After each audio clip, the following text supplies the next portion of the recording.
Le titre de MVP. Voyez-vous un Parisien contester le titre à Donnarumma? Habillage. Tina Turner, s'il vous plaît, en régie, est-ce qu'on le retrouve? Merci beaucoup. Voyez-vous un Parisien contester le titre à Donnarumma? Oui ou non, Melissa Gomez? Il y en a qui ont fait un bon match, mais le meilleur, c'est Gigi. Gigi, voilà. Quand est-ce que vous me demandez en mariage? Non, c'est pas. Non, Régis Testela. mon fils. Non. Non. Stéphane? Est-il la contestation? Non. Non, non plus. Vous voulez plus l'embrouiller. Bravo. Incontestable. Ben voilà. Incontestable. Jo Mikou. Ah, je réponds? Il n'y a pas de super viol? Ah ben il y a 4 noms. Il y a 4 noms là. Bah vous n'écoutez pas super nul, mais c'est un gros super nul. Ouais, c'est un gros super nul. Ouais. Et vous, est-ce que vous voyez un autre Parisien, Il y a deux oui et deux non. le titre? Il y a 2 oui et 2 non là.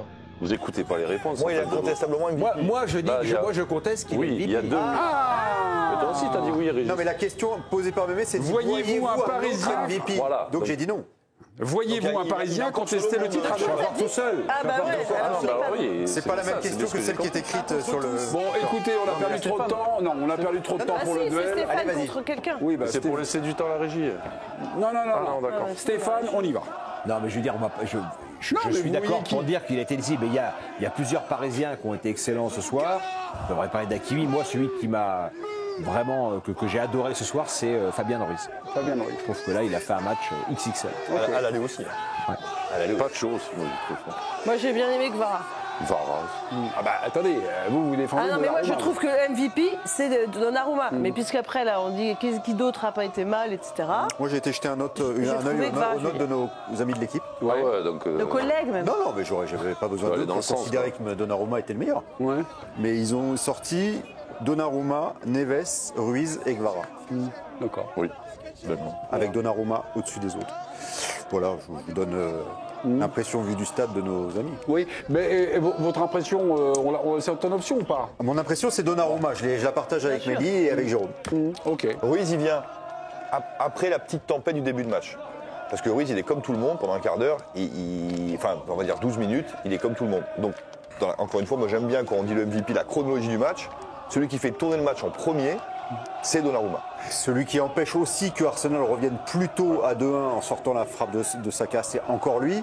Donc il est présent quand même dans les 10 premières minutes, il est présent aussi en... Et on peut aussi parler de la qualité. Excusez-moi, je vous écoute, mais finalement, quand on relit, je vous écoute quand on relit.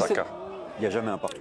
Non, c'est pour un partout, c'est pas pour 2. Quand on relit un livre, quand on relit un journal. Quand on relit un carton rouge. Ouais, un carton rouge. Il y en a marre, mais Gomez. On ne parle plus après.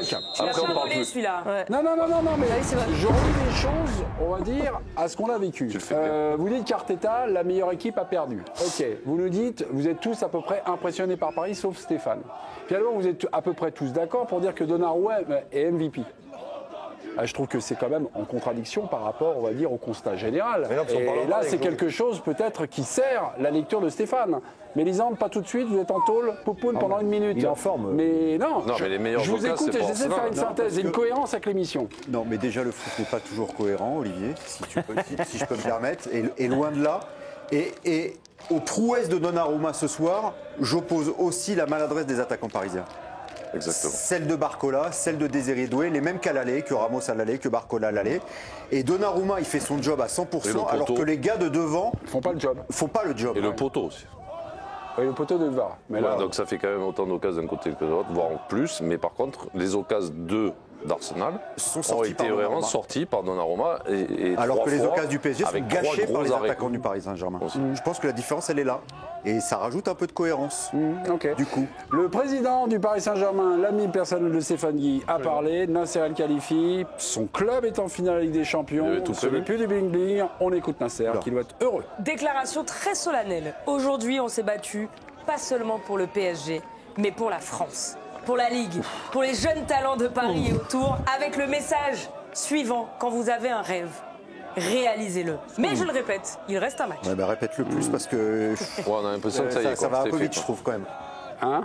Ça va un peu vite quand même. Il a déjà gagné la Ligue des Champions. Non, mais ça, c'est un message de vainqueur et ça, c'est une cérémonie de vainqueur. Ouais, on n'est pas loin, c'est vrai. Bon, il était encore à côté, Nasser. Ou un peu, ou- Vous trouvez pas que ça s'en Non, mais après, comme disait Stéphane, c'est la première fois qu'il fête la finale Ouais, c'est à vrai. Paris. En live. Donc, c'est normal qu'il y ait un peu de. Même, Quoi, les supporters, je parle après, pas c'est Nasser. quand même normal d'être heureux et de fêter ça. Oui, tu vois, mais Mais c'est vrai que la n'importe déclaration de Nasser, moi, je trouve un peu. C'est l'impression que tu as gagné le titre, quoi. Non quel- Je sais pas, les déclarations de après, tu Nasser, vois. moi ça m'intéresse pas. Oui. Non, mais là, C'est le président du football français? Oui, oui, oui. européen aussi. Non, mais je veux dire, il y a un communicant qui lui a rédigé une petite bafouille avant le match, qu'il a répété tranquillement après le match, voilà, en disant, il a invité Johnny et son chapeau, etc. John Texter. Il y avait une, voilà, là, on ressort du côté sport pour repartir dans l'objet politique et le Paris Saint-Germain. Ça peut être un moment très intéressant aussi, mais je pense que c'est vraiment pas le sujet du soir. Si, Stéphane, on va passer en édition sportif. spéciale. On va passer en édition spéciale sur les propos de Nasser. C'est lui qui va remettre la coupe. C'est lui qui remet la coupe de Il se la remet à lui-même. Si c'est Ferry lui remet la coupe, il se la remet à lui-même en fait. Ok, très bien. Je pense qu'on était à fond sur la salle qualifie. On va passer. Réaction de Thiago Silva. Vous avez les yeux partout, ma chère Virginie. Bah, écoutez, ça ne s'arrête pas. Elle hein. peut utiliser son téléphone. Comment? Pendant l'émission, elle peut Bien utiliser sûr, j'ai le droit. Oui, là, c'est ça, c'est ou sa tablette ou son Ah, elle a pas. téléphone. Ok. C'est pas à nous que ça arriverait, franchement. Ah, on n'a pas le droit d'utiliser évidemment son smartphone, mon cher Stéphane Guy, pour vous. Voilà, c'est un jaune. La réaction de Thiago Silva arrive du Brésil, donc on a un certain délai. Nous allons le découvrir Le fax, c'est pas arrivé. dans quelques minutes. Ah oui, sa réaction sur X, pardon. Elle se réveille, elle se réveille. Non mais je l'ai. Ah, tu croyais qu'il allait arriver là, débarquer sur le plateau? Non, c'est pour ça. Non, mais je me suis Ah dit, oui, il ok. était peut-être au micro du diffuseur, Ah oui, bien j'en sûr. sais rien. Ouais. Non, Oui, il vous envoie des textos manifestement, c'est votre réaction. Attendez, c'est un très joli post.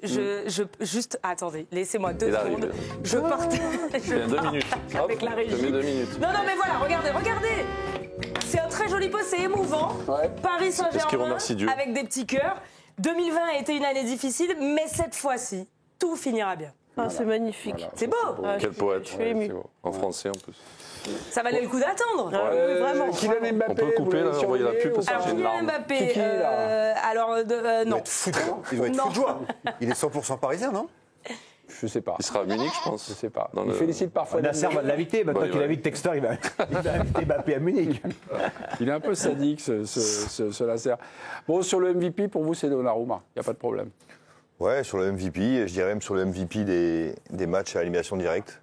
Voilà, si on enlève Liverpool au parc et Villa au parc où il touche pas un ballon, je trouve qu'il est tellement important, les arrêts sont de telle qualité. Il y a aussi quelque chose que j'ai redécouvert, à Liverpool notamment, c'est un progrès certain dans le jeu aérien, en tout cas une volonté d'aller contre quelque chose qu'il ne faisait pas. Et on a même vu Arsenal le cibler ce soir encore. D'ailleurs, il y avait des gros plans sur l'entraîneur des coups de pied arrêtés d'Arsenal, qui à chaque fois qu'il y avait un corner, on sentait bien que les 5,50 m étaient cherchés en espèce de feuille morte comme ça. Alors il s'est trompé parfois, mais il y a été en tout cas, il y a cette volonté-là. Donc je le mets MVP ce soir évidemment. Mais je trouve que ce qu'a fait Donnarumma depuis les demi-finales est remarquable. Mais du coup, l'histoire de ce qu'on disait tout à l'heure par rapport à Lucas Chevalier, qui est pressenti pour arriver au PSG, là, il y a gros dilemme. Parce que s'ils ont décidé, si la direction du Paris Saint-Germain a décidé de remplacer Donnarumma par Lucas Chevalier, qu'est-ce qui se passe aujourd'hui, là? Tu fais comment quand tu es dirigeant du PSG? Je pense que tu renonces à ce plan. Oui, tu renonces. Oui, je pense. Tu fais marche arrière. Je pense, L'Inter l'attendait, que non Lucas Chevalier était là. L'Inter l'attend, Il est non? encore sous Il y a contrat, aussi- il est sous contrat, il y a des négociations en cours. Après, ça va être des questions. Il y a des négos avec l'Inter. Et avec le Avec PSG. le PSG Ok. surtout. Entre C'est le Donnarumma PSG et- qui a la main. Il est sous contrat avec Après, faut Paris. voir qu'est-ce que tu veux Si comme- l'offre que lui fait le PSG, il la trouve satisfaisante, il faut que le PSG Qu'est-ce que tu aligne veux un petit peu Après, les il y a la salaires. question du coach. Qu'est-ce que tu veux comme gardien? Non, mais C'est que après, lui, après voilà. j'ai un gardien qui t'arrête tous les. Je veux dire, excuse-moi, après tu prêches un après la convaincu. séquence là, s'il nous explique qu'il préfère Voilà. avoir Ederson. Tu prêches un convaincu. Moi, je te dis, Non, mais il y a 3 mois, c'est vrai que tu pouvais te poser la question. Voilà. Aujourd'hui, moi, elle se pose plus du tout. voilà, je suis d'accord avec toi. Quand tu as un gardien que tu penses perfectible et qu'effectivement, il accomplit des progrès que tu attendais de lui, je trouverais ça hyper injuste aujourd'hui de ne pas lui donner la chance sur le moyen terme au PSG. Puisqu'aujourd'hui, alors on ne sait pas de quoi demain sera fait, mais chaque match depuis 3 mois, on dit ça. Et il confirme. À chaque Mais là, match, il fait confirme. des arrêts. Ça serait injuste L'arrêt aujourd'hui de qu'il te fait dire... aujourd'hui sur Odegaard, je ne sais pas combien de gardiens sont capables de faire cet arrêt-là. Ouais. En Non, mais début de bien match, sûr. sur la frappe Non, d'Odegaard. mais là, il faut enterrer le C'est débat. phénoménal. Je suis d'accord. Tu achètes un problème XXL. Donnarumma, Chevalier après, le fait, cet arrêt-là. Qui? Chevalier, il le fait, ça. J'en sais rien. Non, mais Chevalier, des fois, il fait des matchs moins bons que d'autres. Hein. Non, mais c'est pas ça. Aujourd'hui, il faut se poser une question qui est très simple. Est-ce que tu as la garantie aujourd'hui que Lucas Chevalier est un meilleur gardien que Donnarumma? Point à la ligne. Stéphane, si la réponse est non, je suis pas sûr, et moi je suis pas sûr. Des matchs, et là, voilà. Vous allez rigoler, mais comme souvent, j'aurai raison 2 ans plus tard. Sur l'enchaînement des matchs de la Ligue des Champions, et puisque le débat est ouvert, puisque Lamine Yamal est éliminé, il faut qu'il soit bien classé au Ballon d'Or, Donnarumma. Alors, on ne donne pas de Ballon d'Or à des gardiens, mais le niveau qu'il a depuis les matchs à élimination directe en Ligue des Champions, c'est monstrueux. C'est monstrueux, mais vraiment monstrueux. Et quand je vois tout le monde s'enflammer sur Yann Sommer hier, et il fait un super match, hein. Mais Donnarumma, ça fait depuis les 8e de finale qu'il fait des matchs monstrueux. Et il y a la qualité des arrêts. Aujourd'hui, il ne faut pas banaliser. Alors, l'arrêt à 2-1, c'est à 2-1, hein. Ouais. L'arrêt à 2-1, à 2-0. Non, 1-0. 1-0. Lequel Lucas sur Saka. 1-0, oui. Celui-là, d'ailleurs, il me fait penser à celui de Sommer hier, mais bref.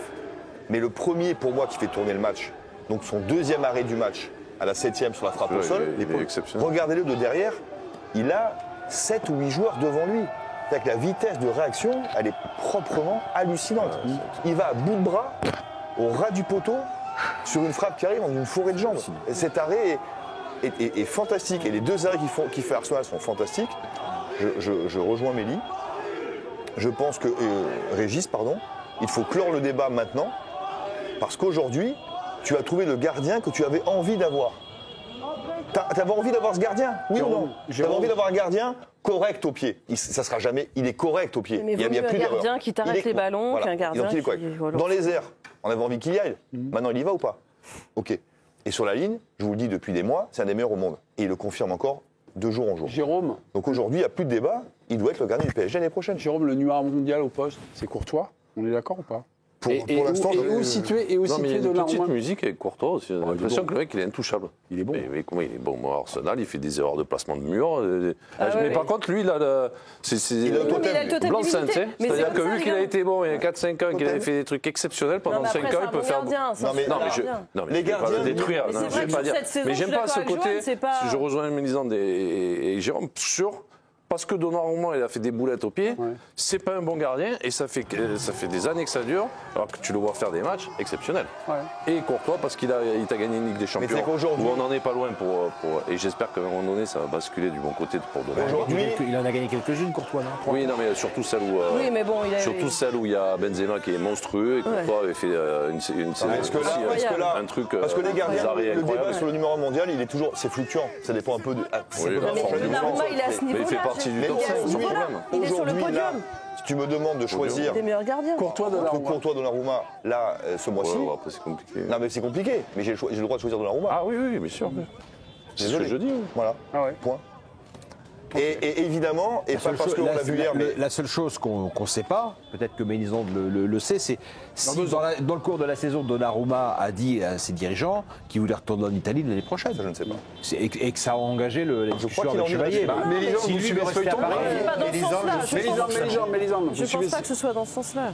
Non, je pense qu'ils ont activé... Je pense qu'ils ont eu des doutes. Exactement. Je ne comprends pas comment ils gèrent ce poste de gardien. Ouais, exactement. Là, ils ont eu la chance d'avoir Leonardo qui connaissait le marché et qui leur ramène un phénomène pour 0 €. Bon, après, il y a eu des commissions, hein, c'était Raiola. Mais c'était quand même un coup monstrueux de prendre Donnarumma libre au Milan, parce que les Italiens, ils connaissent quand même bien le poste. Ils en ont eu 2-3 pas trop mauvais dans leur histoire. Alors, après, c'est toujours pareil. Les gardiens, ils ont des qualités et des défauts. C'est comme les joueurs de champ. Il faudrait, quand tu vois les débats sur Donnarumma, il faudrait que le mec soit hyper fort dans la construction, hyper fort entre les poteaux et hyper fort dans la protection de l'espace. Mais en fait, il y a ces 3 choses-là des gardiens. Et ils sont plus ou moins forts. Par exemple, Ederson. C'est pas le reproche principal. Il y a des gardiens qui te disent, et je ne sais pas si tu es d'accord, G, qu'avec un autre qu'Ederson, City, c'est 3 Ligues des Champions qui gagnaient. Parce qu'Ederson, il est super fort au pied, mais sur sa ligne et sur la protection de l'espace, il est moins bon. Et donc peut-être aussi qu'on peut voir les qualités de Donnarumma. Ok, du pied, ce sera jamais un phénomène. C'est pas Maignan, d'accord. Mais il a des qualités exceptionnelles entre ses poteaux et il a fait des gros progrès dans sa lecture du jeu aérien. Et du coup, ça en fait un des meilleurs gardiens, sinon le meilleur gardien du monde. Et l'attitude qu'il avait en équipe d'Italie. capitaine, ou tu vois, c'est vraiment, tu sentais mais parce que quand tu le sentais en confiance, c'était pas le même. Et là, au PSG, tu le retrouves. Même comment il communique. T'as vu comme il parle à ses défenseurs, comment il les rassure. Balayé un peu vite son automne quand même. Il a quand même eu un automne. Tous les gardiens ont des... Courtois, il a eu des moments, il n'était pas bon. Effectivement, je vois raison, t'as vu comment il place son mur contre... C'est pas la panoplie complète ou incomplète de Donnarumma. C'est juste de dire qu'en début de saison, ou même la saison passée, il n'a pas été top. Non, mais attends, Régis, le but qu'il prend contre Liverpool au Parc, c'est son seul arrêt, il doit la sortir, il la sort pas. Mais il doit la sortir, elle n'est pas si facile à sortir. Je dis pas qu'elle est si facile. Bah non, bah alors, si c'est reparable, c'est reparable.